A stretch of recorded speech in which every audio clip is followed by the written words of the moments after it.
vlastne fixuje? To sa pritaví? Taký vrúh tam je, budete vidieť. Aha. Teraz tam je, ten aplikátor, tam je asi 20 alebo 30 tých vrútov. A my použijeme pri jednej operácii 3, 4, teda toľko. Tak sa dá takýto posunúť.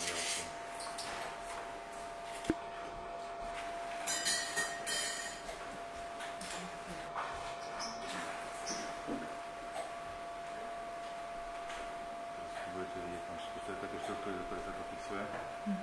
Pevné.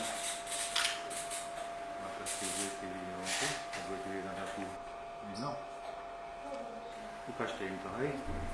Viete, toto tam? Áno. Toto sa na takých dvoch, troch miestach prefixuje, aby sa tá sieťka neposunula.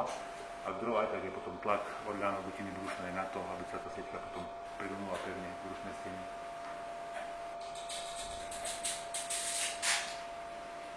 No a tento defekt na pobrušnici, ktorý tam vznikol, lebo to sa musí dávať kablána, ktorá tam je roztiahnutá do pobrušníka, tak to predušie.